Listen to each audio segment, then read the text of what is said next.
The Phoenix Suns had an interesting start to their NBA season. Within the first couple games they were struggling, having a losing record, and some people thought that maybe this team just wasn't the same as they were last year. Well, if we fast forward now and we're almost at the All-Star break, the Phoenix Suns are the #1 team in basketball and it's not even close. Somehow this team has gotten better and better and they've only been dominating their opponents. Now normally I've seen these young teams like the Cincinnati Bengals for example in the Super Bowl, or even the Phoenix Suns last season, even the Miami Heat in the year before. These young underdog teams that weren't expected to do so well have an amazing season, and then when it ends and they don't end up winning anything, we say, oh, they're just building something over there. They got a young team, they got a good culture, they could really do something. But most of these teams don't do anything, and with the Cincinnati Bengals, some people don't even think this is going to be a top team in the AFC next season. The Miami Heat literally got destroyed in the first round of the playoffs last year to the eventual NBA champion Milwaukee Bucks. But I've never seen a team like the Phoenix Suns that were a team that kind of just blew up out of nowhere. Obviously they've been working on this for years, but no one expected them to do so well when they got Chris Paul. And somehow from last season, where they were just 2 games away from winning the NBA championship, they somehow got even better, and it's not even close. Last season the Phoenix Suns had a record of 51-21, being the second best team in the Western Conference. I do want to remind you guys that it was a 72 game season, so yes, some games were cut off, but regardless they had a pretty good season.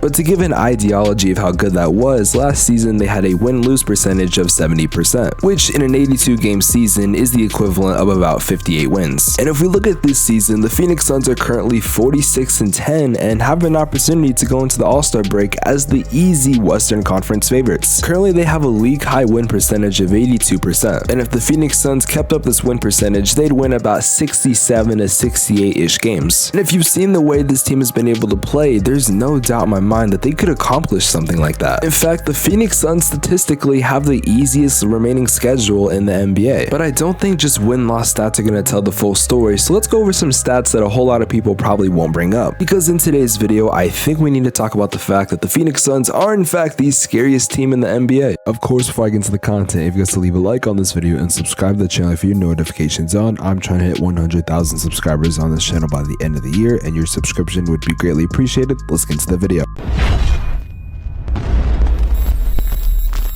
Today's video is brought to you by manscaped.com, but we're going to discuss them later on in the video. Starters, I think we need to talk about some ratings because the Phoenix Suns are the only team in the NBA to have an offensive rating and defensive rating in the top 5, both being at number 3. They also have the best net rating in the NBA with plus 8.3. Now I'm sure you've heard that the Phoenix Suns are easily the best clutch team in the NBA, but this isn't just for this season. In fact, they're on pace to do something that no team has ever done. For starters, they have an offensive rating of 134.6 and a defensive rating of 91.1 come clutch time. And for context on what clutch time is considered, it says that it is in games where the point differential is 5 or less with less than 5 minutes to go. And so far this season, the Phoenix Suns have a clutch time record of 21-3, which if you can't tell is very scary. But I think the one stat that we need to talk about that's not exactly being looked at is the fact that the Phoenix Suns have a 43.5 net rating in the clutch, which like I've said before, if they stay on this pace, and they are going to have the best clutch time net rating in NBA history for a team. Now we know statistically the Phoenix Suns are one of the best teams in the NBA, but I think we need to talk about the team themselves because a lot of people are not bringing up the fact that this team slowly got better. During the trade deadline, we talked about stuff like Ben Simmons and James Harden being swapped for each other, and even other trades like Kristaps Porzingis going to the Wizards. Now I didn't actually expect anyone to talk about these trades because obviously guys like Torrey Craig and Aaron Holiday really aren't that big of names, I'm just gonna be honest. But at the trade deadline, getting a guy like Torrey Craig and Aaron Holiday was something that the Phoenix Suns desperately needed. And if you follow my Twitter, which you should be doing, the link is in the description, but basically I have an emotional attachment to Torrey Craig. So trust me, I was on the verge of tears when I saw that the Phoenix Suns were able to get Torrey Craig back. Aaron Holiday was an interesting trade. I didn't think the Phoenix Suns were gonna do it. I thought ideally they were gonna try to get a guy like Eric Gordon, but they couldn't get him. And again, what I love about the Phoenix Suns Suns is that when they have a weakness, they attack that weakness head on. For example, during the offseason, what did we need? We needed centers. We got JaVale McGee, we got Bismack Biyombo, who has been one of the more underrated signings that no one is talking about. Seriously, the Phoenix Suns at the time of recording this are currently undefeated when Bismack Biyombo plays with a record of 17-0. Of course, him averaging 8 and 6 doesn't really look the prettiest on paper, but I gotta say, that is very impressive, especially for someone that we paid almost next to nothing to get. Mind you, this was a 10-day contract player, and I'm not talking about when Flight Reacts calls a random NBA All-Star a 10-day contract player. I mean, he was actually on a 10-day contract. Hell, even getting a guy like Ish Wainwright. Now you could argue the Phoenix Suns are one of the more bigger teams in the NBA, and if they were to run into a team like Giannis, which they did play this season and won that matchup, I think they're going to be fine come playoff time, even with other guys that are heavy in the paint. And during this season, we saw one small problem with the Phoenix Suns, and that was that they didn't have that much depth at the guard position. And Cameron Payne has been hurt for a while, so we can't really use him, but what did they do? They got Aaron Holiday, they got Torrey Craig, who's not really a point guard, he's more of a guard slash forward, but they still got more depth at the guard position. According to the brideofthesun.com, the Phoenix Suns have two weaknesses, and these aren't really weaknesses you can get during free agency or a trade. It's weaknesses like shoot more free throws and shoot more three-pointers. That is literally it. And the Suns have guys that are good at catch and shoot threes, and you know that the Phoenix Suns are one of the more better teams when it comes to making free throws. So when I say Phoenix doesn't have that many weaknesses or any at all, I'm being completely serious. Now before we get into the rest of this video, hey y'all, this video is sponsored by Manscaped.com, the #1 brand for men's grooming and hygiene products. Manscaped has a variety of products, and one of my favorite has to be the Lawnmower 4.0 with 7,000 RPM and skin-safe technology. Now I've been using Manscaped for about a couple months, and I gotta say I've been very impressed with their products. In fact, I've been incorporating a lot of their stuff into my shower routine. One of my favorite things about Manscaped is the fact that their products are unisex, so anyone can use Manscaped products. They also do have stuff for other parts of your body, for example, like their 2-in-1 shampoo and conditioner. They even have body wash, like they have all the products you can need for your shower routine. Like I said earlier, I've been using Manscaped's products for about a couple months, ever since they sent them out to me, and I've been very impressed. Now, if you guys do want any products from Manscaped, then make sure you guys go to manscaped.com. The link is in the description below. However, if you do want to save some money, make sure you guys do use code Spex for 20% off plus international free shipping. Guys, that is code Spex for 20% off plus international free shipping. Thank you so much to Manscaped for sponsoring this video and the channel. Guys, your balls will thank you. I'm gonna end off this video with just the fact that the Phoenix Suns have something that not a whole lot of teams have. They have the ability to stay consistent every single quarter. They're not gonna do anything crazy throughout the first or second, but as you progress throughout the game, the Phoenix Suns are staying the course. They also have easily the best backcourt in the NBA. They have the best group of centers and even traditional centers in the NBA with guys like DeAndre Ayton and JaVale McGee. This isn't a team with as much star power as you might think. However, when the starters go out, the bench is able to perform well and they're not worried. Having a good second and even third unit is very important, and the Phoenix Suns have that. Plus, they have arguably the best chemistry in the league. I say they're the scariest team in the league because you don't know what they're going to do, and it's not exactly apparent how good this team could be. They could be just as well as good as a Western Conference Finals